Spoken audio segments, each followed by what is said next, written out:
So today's little project that we got going on is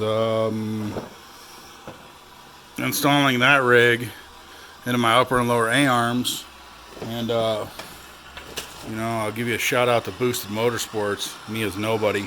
But I watched them do the removal of the bushings. They did it slightly different, but I got the idea from them. All I got is a bucket of water, got it propped up in my vise, and just cooking it out, because this actual kit has bushings that go in the race that you don't actually have to, what's the phrase I'm looking for? So you have these little bushings, and these bushings push into the race. Cool, good job, Damon. Through there, and they leave the existing race, so you don't really have to push anything in. You just got to make a little mess. And of course, Boosted turned me on to this stuff too, the cerulean grease, $6 from Amazon. And, this is my first time actually doing this. It's not new to working on cars, but, first time actually doing bushings. And I just get to the point and it gets a little gooey. Take a big pry bar and it pushes right out, right onto the fucking floor, which is always cool. It's supposed to go right in. I guess I missed the bucket, so I got to pick that up and throw it in a bucket of water, turn the torch off, because of course it's, high-grade automotive channel. And there we go, boom, done. This stuff gets all over, this little rubber stuff. So when you go in your house, try desperately not to walk on your tan carpet and piss your wife off. I haven't done that yet, but I'm just one footprint away from doing it. And then the cool part is, clean it out a little bit. It's good to go. Now, the other thing I found out, some tool on YouTube and Facebook and everywhere else told me, hey, you can't use your propane torch top with, where's that? Well, MAP gas, it's yellow. They tell you the torch is going to get all burned up. You're going to burn your house down. The world's going to crash out. So the MAP gas actually burns a lot hotter and better than the propane. So use that. I will flip this over. This is what the bearing starts like. All kind of nice and pretty. All mangled. The other thing you want to do is start from the side that has the lip. So over here, you got the lip, and you can see the bushing lip right here too. But on the underside, there's no lip. It just pushes through. So what you want to make sure you do is have this part facing down into your bucket of water, and do what I did not do. Do as I say, not as I do. And then if it's lined up and a little more clear, it'll be a little better.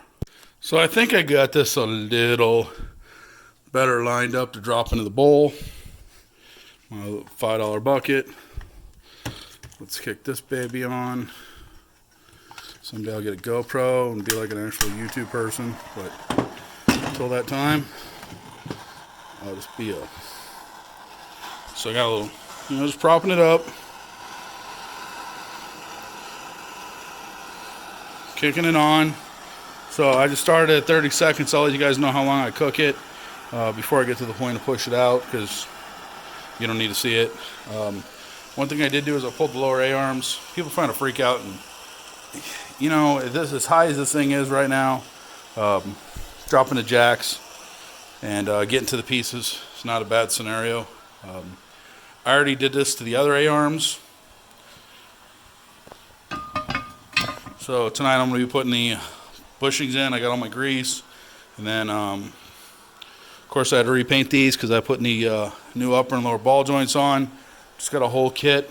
I got that. I don't know where it is. Pieces and parts from, I can't think of the name of the place. Whole kit. I got that. I don't know where it is. Pieces and parts from, I can't think of the name of the place.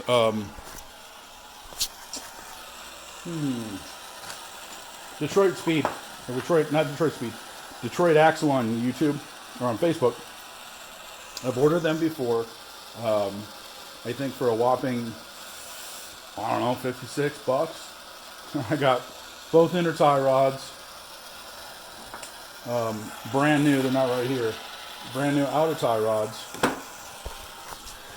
And whole new set of brand new ball joints. Oh, I know where they are. All right here. Stabilizer bar, ball joints, and tie rod ends and inner tie rod ends, all for a whopping like $56. And yeah, everybody's gonna say, "Oh, Moog." You know, dude, it's a Durango. It's 20 years old. I'm just kind of rehabbing it. They're guaranteed for 10 years. You know, yeah, I guess you go, "Oh, well, I got to do labor," but hell, man, for a ball joint that bolts in and 3 bolts and dropping it, dude, that's, you try doing a 1-ton truck and trying to push out that stupid ball joint on a 2500 or 3500 Dodge that's from 20 years old. You're going to want to shoot yourself and finish your life because it's just a nightmare to do. Now, I'm not advocating that. I'm just saying it was just an expression. So I'll come back to you guys. Been about, 3 minutes on this. I'll let you know right before I push it out. I'll tell you what the time it took for it. And keep in mind, MAP gas, straight propane thing. Worked like a champ. You know, I'm not really worried about this. This is the last one I'm doing. I got the bucket of water. I've been pretty good about it. You know, I only have a thing of oil right there because I'm being super safe.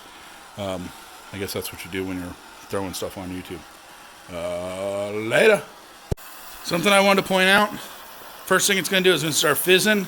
And then once it gets hot enough, it's going to start spewing some little bit of rubber. Cool. And then what's going to happen is then it's going to go poof and catch fire. Now, make sure your garage door's open. Don't do it in the house. I mean, I'm sure you're probably supposed to do this outside.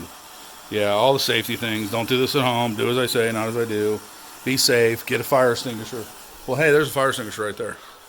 So, yeah, who's not being safe now? So, you see it's venting. It's venting and venting and venting. I had this happen before. It spit some stuff. And you'll notice where I have the flame. I have the flame on the joint. Just warming it. And I know I probably could get it a little further back. And that would help. But, man, this one's smoking pretty good this time. The other 4 just kind of go poof and popped. So I got it around the joint. And that way the heating the whole thing up. And then once it catches fire, it's another couple minutes and it's good to go. It's about a 6-minute process per joint. And, of course, right after I put the phone down, the thing caught fire and then it just stopped again. Any second. There we go. Ooh, look. Fire, Dad, fire. Send it. Still fighting it. So it's coming down. Top's not really gooey yet.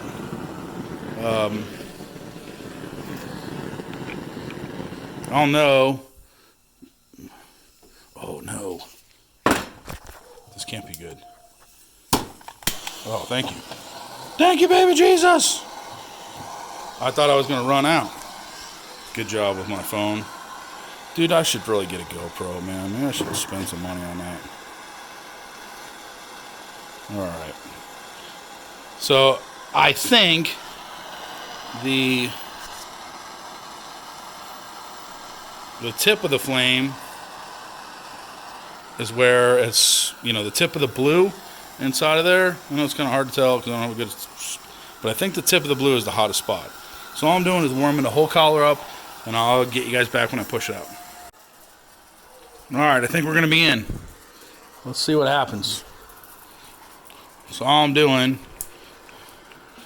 pushing on the pin and seeing if the pin's moving. Oh, look at that. Watch this.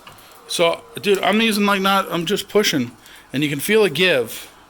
And you can just kind of rest on it. And you can feel it moving. You feel it kind of getting gooey. Just putting some pressure on it. The first one I tapped on. And then the next one I'm like, I don't need to tap it. I'm just putting steady pressure is all I'm doing. Not even a lot of pressure. Whoa, shit. There we go. Good job. Missed the bucket. Try to catch the garage on fire again. Dude, I'm 2 for 2 today. Woo! Do as I say, not as I do. Well, that was cool. Bounced off the bucket and everything. All right, well, now I feel like a tool. But I think that's what you're supposed to do if you're working in your garage. Be a tool. Okay. So now I'm going to do is clean up the remainder, because when it's nasty and that charred, it's a pain in the ass. You'll notice too that I ground those out. I got kind of pissed at it the other day, but is this the blower? Yeah, so this is a lower. So the deal is the lowers, though, if they slide in, and there's rivets. Now, you can probably see on YouTube, there's probably God knows how many guys doing rivets. And all I did is grind it. Simple. Harbor Freight grinder. Grind. Get it out. So now I'm going to clean these up. Talk to you. Bye.